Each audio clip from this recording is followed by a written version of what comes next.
J'ai l'impression qu'on va se parler souvent comme ça ces temps-ci parce que depuis le début de la journée, j'essaie de faire ma vidéo. Puis, bon, j'avais des rendez-vous, j'avais un paquet de choses à faire, mais j'arrive pas à la déposer. Il y a des journées comme ça où bébé ne veut qu'être dans les bras. Puis sinon, ben si je la dépose, on finit tout le temps par l'entendre quelque part. Donc là, elle va être sur moi.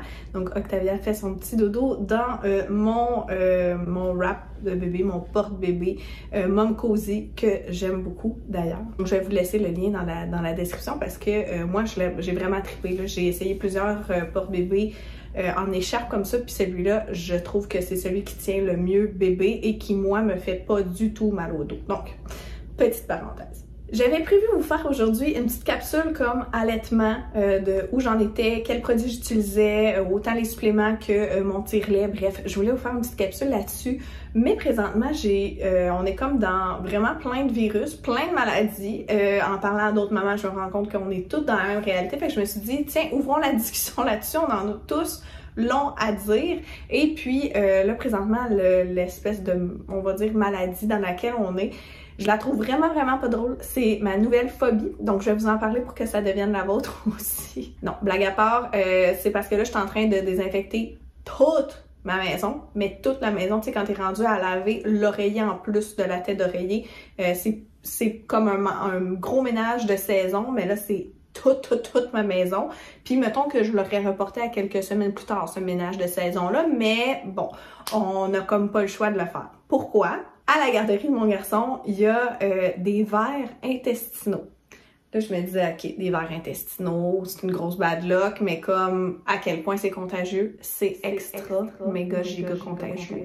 Ça se ramasse partout, sur les surfaces, puis les petits œufs peuvent durer un mois de vie en dehors des intestins. Comment qu'on fait pour regarder si notre enfant a des vers intestinaux? C'est que pendant la nuit, on va aller regarder avec la petite flashlight dans les fesses de notre enfant pour voir si la femelle ver est pas en train de sortir pour pondre ses œufs autour de l'anus de bébé. Je capote. Juste à y penser, le corps me pique au complet. Je pensais pas qu'une maladie pouvait me faire plus peur que la gastro. Moi, la gastro, c'est comme le summum des maladies qui me fait peur puis que je veux pas pogner puis je veux pas absolument pas dans ma maison. Puis, bon, je l'ai pogné récemment quand j'étais enceinte d'Octavia. Probablement que ça n'a pas aidé à ma crainte parce que je me suis ramassée en contraction à l'hôpital beaucoup trop tôt dans ma grossesse. Mais c'était comme le top summum de toutes les maladies que je souhaitais à personne. Là, maintenant, c'est les vers intestinaux.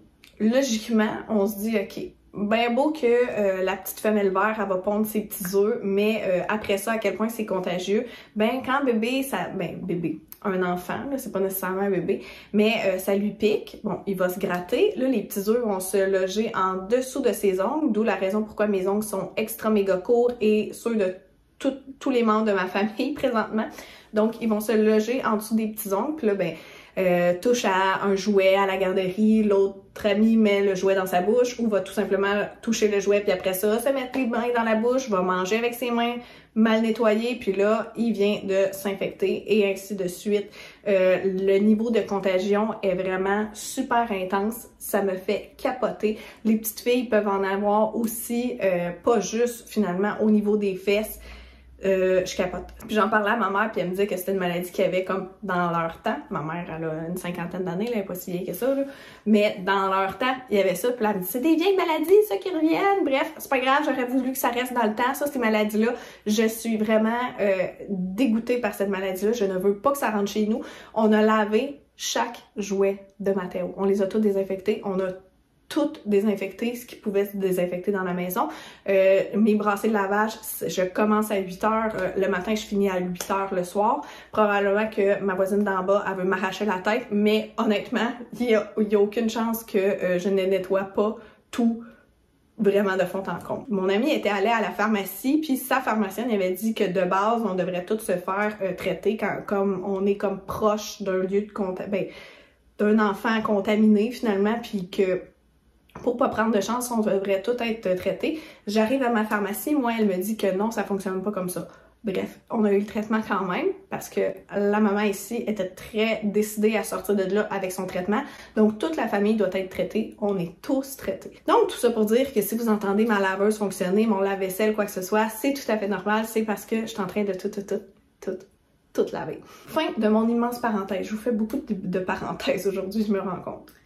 Donc, entrons dans le vif du sujet. Vous allez peut-être entendre Octavia faire des petits sons. Je la sens qu'elle est en train de bouger dans le porte-bébé. En fait, je voulais vous parler de notre dernier épisode qui a pris beaucoup de mon temps puis qui m'a comme complètement retiré des réseaux sociaux finalement pendant un certain laps de temps. Pas volontairement, mais juste parce que je m'occupais très activement de ma fille et de mon garçon. Donc, ne vous inquiétez pas, Mathéo va très bien. Mathéo, lui, il l'a eu plus sous forme de rhume, tandis qu'Octavia, elle, je vous dévoile un peu le punch, mais elle a fait une pneumonie / bronchiolite. Ils sont pas capables de savoir exactement c'est quoi, mais bref, quelque chose d'assez fort pour qu'on soit non seulement à l'hôpital, mais également hospitalisé. Donc, on est resté à l'hôpital. Donc, tout a commencé quand ma fille, bon, en tant que maman, hein, on a juste besoin de toucher nos enfants, puis surtout quand ils sont plus jeunes, parce qu'on les a souvent sur nous, on les touche, puis on le sait tout de suite qui font de la fièvre, même si c'est juste un petit peu de fièvre.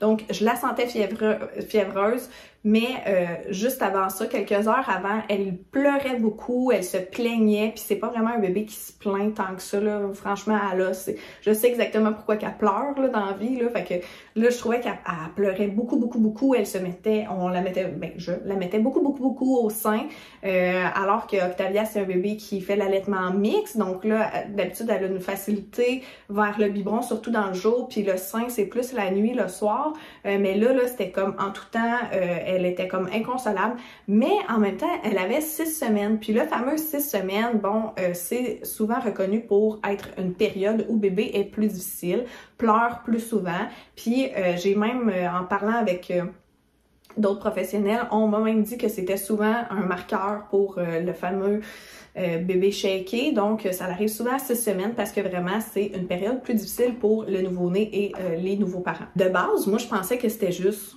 son 6 semaines, donc je fais beaucoup de patience, on faisait du cododo, tu sais, on essayait de l'accompagner au mieux, même si des fois ses pleurs avaient pas de fin. Donc au début, je m'inquiétais pas trop pour ça. Puis quand j'ai commencé à la sentir fiévreuse, là c'est là que j'ai fait comme OK, il y a quelque chose qui se passe, puis faut y porter plus attention. Donc là, entre le moment que je réalise que, oh mon Dieu, elle n'a jamais vu son médecin, elle n'a jamais eu de vaccin, elle n'a rien eu. Qu'est-ce qu'on fait avec un bébé si petit? Moi, j'avais un bébé de printemps qui a été malade, genre juste à l'hiver, donc j'ai pas connu ça du tout avec Mathéo. Donc, fais mes petites recherches. En même temps, je parle à des mamans puis qui me disent « Hey Maud, il faut vraiment que tu ailles à l'urgence avec ton bébé quand il y a moins de temps de semaine. Faut pas que tu perdes de temps. Dès qu'il fait de la fièvre, ben tu y vas avec à l'urgence. » Je vais prendre mon micro parce que Octavia commence à ronfler, donc là, j'ai peur que vous entendez plus Octavia que moi. Je m'en vais, j'avais déjà fait mes petites recherches sur Internet, j'arrive à l'urgence, puis j'avais dans l'impression que on serait pris beaucoup plus rapidement que ce qu'on a été pris en charge. En fait, on a été rapidement pris en charge, mais il n'y a pas eu d'actions qui ont été portées très rapidement. Donc, on arrive à l'urgence, on nous place dans une salle, on n'est pas retourné dans la salle d'attente tout de suite, donc on nous place dans une salle et on attend le médecin là. On a pu attendre le médecin une bonne heure. Jusqu'à temps que le médecin arrive, finisse par faire les tests. À ce moment-là, là, on fait des tests pipi, des tests sanguins, puis on va plus tard aller faire une radiographie pour voir ses poumons. Donc là, juste en la regardant un petit peu comment qu'elle va, puis son état de santé, puis sa température, etc., le médecin nous dit « Je pense pas que ce soit bien grave, ça ressemble plus à une infection virale et non à une infection bactérienne, parce qu'on ne veut pas d'infection bactérienne. Donc à l'infection virale, on vous retournerait chez vous, puis on n'aurait pas besoin de s'inquiéter avec tout ça. » Ils finissent de faire les tests, ils nous disent, bon, allez en radiologie faire la radio, justement, puis ça prend à peu près 1 heure faire les tests, aller dans la salle d'attente, puis on va vous appeler. Là, on se rappelle que j'ai un enfant de 6 semaines qui... c'est un petit bébé, là, OK? La salle d'attente est pleine parce que c'est une saison forte, là, les hôpitaux sont vraiment bondés. Donc, la salle d'attente est pleine. Je me souviens où la salle d'allaitement, donc on s'en va attendre dans la salle d'allaitement parce qu'il y avait trop de monde dans la salle d'attente normale, puis sinon il fallait aller dans la zone tiède, donc avec des symptômes COVID. J'avais vraiment pas envie que ma fille attrape autre chose. Là. Elle est beaucoup trop petite pour être entourée d'autant de gens. Je la laisse même pas être entourée autant par comme des gens qui sont très très proches de moi, ok? On s'en va attendre et finalement, le 1 heure se transforme en 3 heures. Faut comprendre aussi ici que Matteo, pendant ce temps-là, était à la garderie, mais on pensait avoir les résultats rapidement. Donc, Tristan est allé chercher Matteo, l'a rapporté avec nous à l'urgence, mais on a attendu très très très longtemps.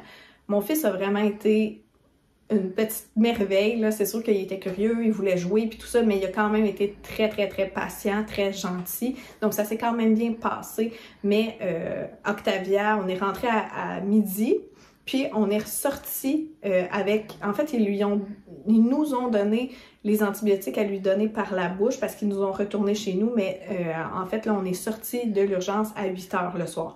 Donc, pour moi, c'est très très long. Un 8 heures comme ça sans avoir donné aucune médication pour Octavia. J'imagine que ces signaux n'étaient pas alarmants. Mais mon récit continue et vous allez comprendre que j'aurais préféré qu'il porte action beaucoup plus rapidement que ça. Je m'attendais à ce qu'il porte action plus rapidement que ça. Donc, on nous retourne à la maison, mais on nous dit vous allez pouvoir en fait revenir demain. L'horaire est plein, mais on va vous appeler puis on va vous donner un rendez-vous pour demain. Donc, demain vient et nous appelle et nous donne rendez-vous. Il faut faire une deuxième radio de ses petits poumons avant de monter en pédiatrie. On monte en pédiatrie et elle l'ausculte et je lui dis qu'il y a eu une couche qu'elle n'a pas mouillée et un boire qu'elle a à peine bu. Ce qui a automatiquement alarmé le médecin.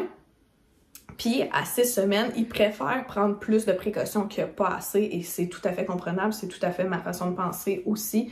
Mais c'est juste que on s'attendait à un rendez-vous de suivi, donc on n'était pas prêt. Aussi, il faut se mettre en tête que depuis le début, ce qu'on nous dit, c'est pas grave, vous allez retourner à la maison, c'est pas grave, vous allez retourner à la maison. Donc là, quand le médecin nous dit on va l'hospitaliser, on a vraiment comme été jeté à terre. Là, on comprenait vraiment plus ce qui se passait. On était supposé d'avoir un bébé qui était relativement correct, puis on retournerait chez nous, puis là, finalement, on se fait hospitaliser. Ah, mais ça va juste être pour un 12-24 heures. On est resté là 3 jours. J'aurais préféré qu'on me dise les vrais faits. Peut-être qu'ils les avaient pas, peut-être qu'ils sont pas capables de le savoir, mais qu'ils le disent. Parce que là, ça a vraiment été difficile pour mon chum qui voulait juste ramener la petite à la maison. C'était difficile pour moi de comprendre, puis d'essayer de faciliter le plus possible. Ne serait-ce que des détails là, de préparer une grosse valise et non pas une valise pour 12 heures. Une valise pour 12 heures versus une valise pour 3 jours, c'est pas la même chose. Bref, c'était juste que avoir su qu'on aurait passé 3 jours, on se serait préparé mieux. Mais là, vu qu'on était tout le temps dans le « Ah, vous allez sortir bientôt » ou « Ah, vous devriez », c'est pas grave ce qui se passe. On pensait tout le temps revenir plus tôt à la maison. Encore une fois, c'est vraiment pas pour bâcher le personnel médical, c'est juste vous dire en tant que parent, voici ce qui étaient nos émotions, elles sont valides. Puis si c'est des émotions que vous partagez aussi, si vous avez vécu quelque chose de similaire, c'est juste que je veux qu'on se comprenne puis qu'on se dise « Maudit que c'est choquant, puis maudit c'est plate, puis c'est épuisant. » C'est une charge mentale vraiment qui vient, moi, me tirer au cœur, comme si on me prenait le cœur puis qu'on me le serrait de même. Donc, je voulais juste le mentionner, mais c'est pas pour bâcher non plus le personnel médical qui, à mon sens, ont pris la bonne décision de garder ma fille puis de s'assurer qu'elle était vraiment correcte pour partir une fois qu'on est parti. Donc, jour 2, on continue la même chose, on regarde comment qu'elle va. Elle a ses antibiotiques cette fois-ci par intraveineuse. Il l'hydrate également par intraveineuse. Mettre le cathéter, ça n'a pas été chose facile. Ça a vraiment été dur pour mon cœur de mère. J'ai vraiment failli pleurer. Mais en fait, ça, je reviens parce que ça, c'était jour 1. Ils ont aussi pris, encore une fois, tous les tests qu'ils ont fait. Donc, ils ont refait des tests sanguins, ils ont refait des tests pour creuser un petit peu plus sur ce qu'elle pourrait avoir. Et c'est là qu'on nous donnait le diagnostic de pneumonie. Donc là, on l'hydrate, on lui donne les antibiotiques, on lui fait des douches nasales parce qu'elle a des sécrétions, puis là, elle a besoin de bonnes douches nasales. Donc les jours passent, hein? On est là en tant que parents, puis on se sent vraiment démunis, mais vraiment, tu sais, ça, j'ai trouvé ça vraiment bien, puis je vais leur donner. Ils nous posaient des petites questions, puis parmi les questions, c'était comment qu'on peut vous aider. Puis ils nous demandaient aussi comment vous allez moralement, comment ça se passe. Est-ce qu'on peut vous aider Tu sais, mettons, est-ce que tu es stressé de telle chose? Est-ce que je peux t'aider en te donnant plus d'informations? Quoi que ce soit.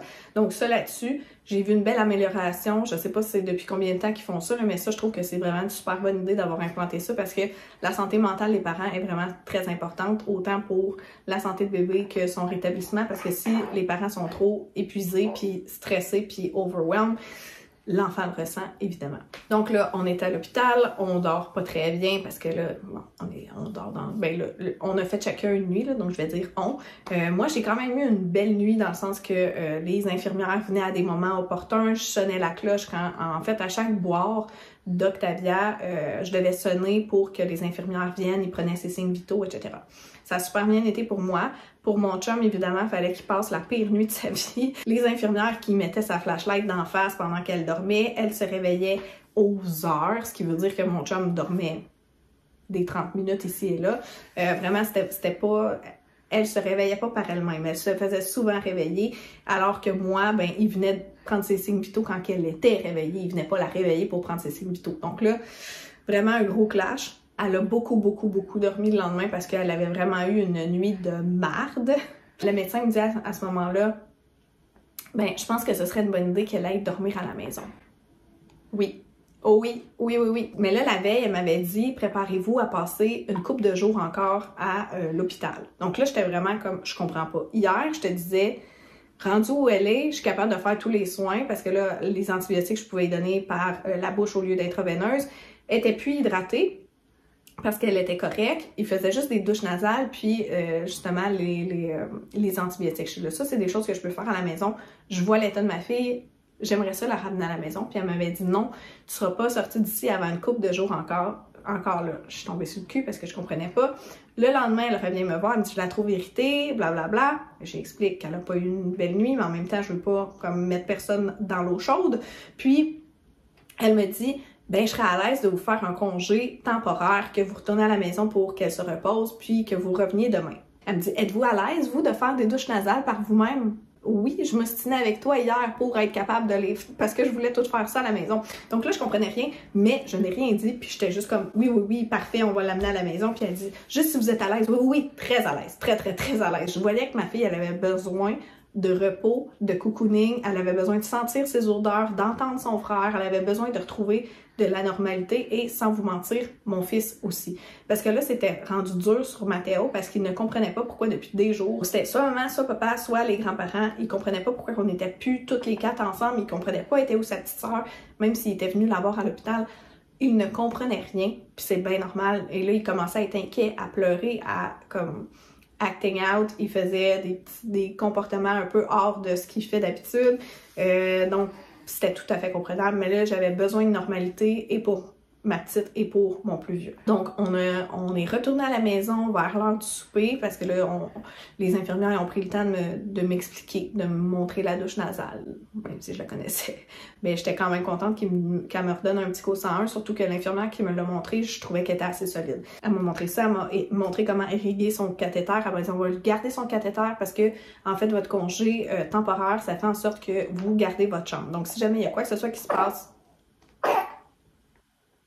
elle est encore malade d'ailleurs. Très cool. Donc, si jamais il y a quoi que ce soit qui se passe durant la nuit, vous appelez ou vous faites juste vous présenter, vous revenez, la chambre elle vous attend encore. Et d'avoir encore le cathéter, ben, ça va nous permettre que si jamais on en a besoin, ben, il est déjà là, on n'a pas besoin de piquer une deuxième fois. Parfait. D'ailleurs, la cathéter, ça fait vraiment pitié, là.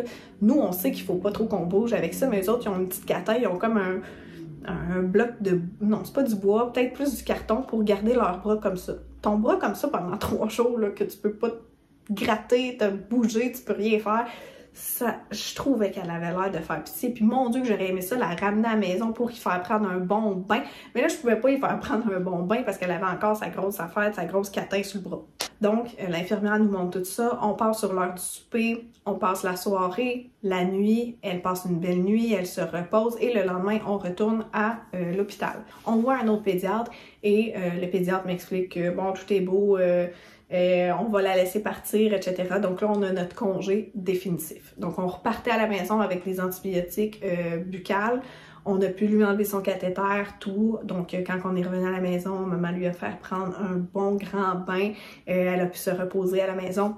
il remonte la pente franchement plus vite que ce que j'aurais cru. Ils sont vraiment résilients, ces petits bouts d'humains-là. Puis, heureusement, parce que mon cœur de mère avait besoin de l'avoir reprendre du mieux. Dans tout ça, bon, vous comprendrez que j'ai appris beaucoup. J'espère que vous avez pu en retirer quelque chose de ce long récit, mais je voulais aussi mentionner qu'une des choses que j'ai appris, c'est grâce à la pharmacienne. Parce que, bon, on est allé chercher le reste des antibiotiques buccales à la pharmacie. Puis la pharmacienne me dit, est-ce que tu as remarqué qu'elle faisait beaucoup plus de caca? Je dis oui, justement. Je dis, mais à l'hôpital, il me disait que, tu sais, OK, il était comme juste contente qu'elle ait des urines puis des selles dans sa couche. Fait qu'elle dit oui, mais là, c'est normal qu'avec l'antibiotique, elle ait plus de selles. Fait que je dis OK, parfait. Elle dit, mais ces selles-là peuvent être vraiment super irritantes pour ses fesses. Elle dit, est-ce que tu as remarqué que ses fesses sont beaucoup plus fragiles et rouges? Je dis oui. Elle dit, bon, parfait. Elle dit, voici ce que je te conseille. Donc, elle m'a conseillé vraiment une sorte de zinc, donc sa sorte la plus forte, autrement dit, puis pas forte dans le sens que c'est fort pour les fesses, c'est vraiment que la couche est plus épaisse, puis elle dit, il faut vraiment que tu crées une barrière entre le caca qu'elle vient de faire dans sa couche, puis ses fesses. Puis là, elle m'a dit aussi, mais nous, on s'est pas rendu là, par contre, parce que là, ses fesses, ils ont vraiment repris du mieux, puis elle était vraiment pas dans un état catastrophique, mais les crèmes que je mettais d'habitude, ça revenait pas, là. Donc là, vraiment, ce petit zinc, mais c'est pas du zincofax, là, mais vous savez ce que je veux dire quand je dis zincofax. Donc, c'est une autre sorte. Je vais vous écrire la sorte ici parce que je me souviens plus de la sorte. Je mettais cette petite crème-là, puis là, ça a vraiment eu une belle amélioration. Mais si jamais il n'y avait pas eu d'amélioration, finalement, elle m'avait dit, tu vas aller te chercher du canestin, puis tu vas pouvoir lui mettre 2 fois par jour pendant une semaine. C'est que, en fait, il y a des champignons qui peuvent se créer avec les antibiotiques, puis on veut pas que ça reste justement à ce niveau-là. Mais ça m'a vraiment surpris qu'on pouvait mettre du canestin. En fait, parce que je pensais que c'était pour les femmes et non pas les bébés de 6 semaines. Vous vous informerez à votre professionnel de la santé, dites pas la fille sur YouTube, elle a dit qu'on pouvait faire ça. Non. Donc, moi, je vous dis ce que ma pharmacienne, elle m'a dit, ça peut être une piste que vous pourriez soulever avec votre propre pharmacien, savoir si ça peut être une idée pour vous. Dans tout ça, là, je peux vous parler de ça maintenant que Octavia, elle a 2 mois, donc on est rendu plus loin dans le temps. On a découvert, parce que là, avec toute cette péripétie-là, Octavia, vous comprenez que je voulais qu'elle boive son lait, puis au sein, elle s'endormait ou elle tétait pas assez parce qu'elle était faible. Donc, on est allé plus vers le biberon à ce moment-là. Moi, je ne tiens pas à mon allaitement. Vous le savez, si vous me suivez, ça fait longtemps. Je n'y tiens pas dur comme fer. Par contre, là, je trouve ça plus important pour elle parce que je me rends compte à quel point qu'elle est dans une période de virus. Donc, j'y donne vraiment pour ses anticorps, mes anticorps que je lui donne. Ça m'aurait pas fait de la peine de perdre mon allaitement, mais là, j'étais encore dans le processus, si on veut, puis j'en avais parlé avec une infirmière, justement, qui nous avait comme donné notre congé. Ben, elle nous a pas donné le congé, mais elle était là quand on... Bref. Comprenez. Je lui avais parlé de mon allaitement, puis je lui avais dit que là, ouf, ça faisait dur mon affaire, là, parce que ça faisait 3 jours que j'étais pas vraiment stimulée, puis j'apportais mon tire-lait, mais il faut tout le temps que je le nettoie, je le désinfecte, j'ai rien ici, bref. Donc, ça a vraiment pas aidé à mon allaitement. Donc, elle m'a référé à une consultation en allaitement à l'hôpital. Donc là, je vais à ma consultation, on m'a donné des recommandations dont je vais vous parler dans une autre vidéo. Mais là, j'étais à mon suivi de 2 semaines, puis au suivi de 2 semaines, le médecin a tout regardé Octavia dans son état de santé général, puis bon, elle prend du poids, donc on a des bonnes nouvelles à vous parler dans une autre capsule, mais elle a détecté du muguet dans sa bouche, qui est en fait aussi un champignon. Les antibiotiques, oui, ça l'a guéri Octavia, mais veut pas, ça va beaucoup affecter en fait la flore intestinale. Puis, ce qui fait en sorte qu'il y a des champignons qui sortent plus facilement. Donc, elle dit, là, elle a du muguet dans la bouche, c'est vraiment léger, mais on veut pas que ça se propage. Puis, elle dit, je veux pas non plus que toi t'en attrapes. Donc, maintenant, Octavia a un traitement pour le muguet dans sa bouche. Moi, j'ai une crème que je dois mettre sur mes mamelons. Pas à chaque fois, mais il faut qu'on le fasse plusieurs fois par jour. En plus de ça, bon, là, elle prenait sa vitamine D. Là, il faut qu'elle prenne des probiotiques BioGaia. Et oui, elle est allaitée mix. Là, je lui ai demandé, je dis, ben déjà dans son lait, moi, c'est bon départ plus que je prends. Il y a des probiotiques. Elle m'a dit non, ce ne sont pas les bonnes probiotiques. En tout cas, l'histoire derrière toute cette grosse péripétie-là, on dirait qu'on ne s'en sort pas et qu'on ne s'en sort jamais. Et avec tout ça, elle m'a dit, là, quand je bouge les hanches d'Octavia, je sens un petit clic-clic. Ma soeur, quand elle était jeune, elle avait les 2 hanches disloquées, donc apparemment que c'est héréditaire, mais à quel point que ça serait pas plus ses enfants et elle, si vous savez, vous le direz dans les commentaires, mais bref. Donc là, on va avoir une consultation au Schreiner pour avoir un suivi pour ses hanches. Et j'espère que là, la boucle va se boucler là, puis qu'on n'aura pas trop de suivi à faire là-dessus. Ben, si on en a besoin, mais j'espère que justement ça ne perdurera pas. Déjà la petite CIV, bon, il me semblait qu'on mettait ça de côté, donc là ça, son suivi est dans 5 ans. Là, j'aimerais ça qu'on puisse mettre de côté justement l'épisode de la pneumonie, puis des infections, puis des antibiotiques, puis des muguets, puis des ci, puis des ça. J'aimerais ça qu'on mette ça de côté. Puis qu'on se concentre juste sur ces petites hanches, qu'on trouve une solution, que ça aille bien, puis que merci, bonsoir.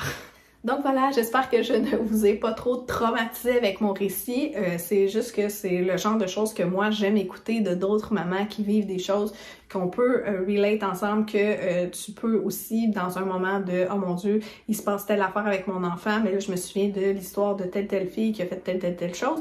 On dirait que de s'informer mutuellement, j'adore en fait écouter des expériences de d'autres mamans, donc je donne la mienne également. Puis j'espère que ça va peut-être même vous aider à vous sortir d'une situation ou d'avoir les bons réflexes dans des situations comme j'en souhaite à personne une situation comme la mienne, mais peut-être juste d'avoir les bons réflexes au bon moment finalement. Donc, on va finir ça sur une note positive. Je vous envoie plein d'amour et j'ai hâte de vous retrouver la semaine prochaine.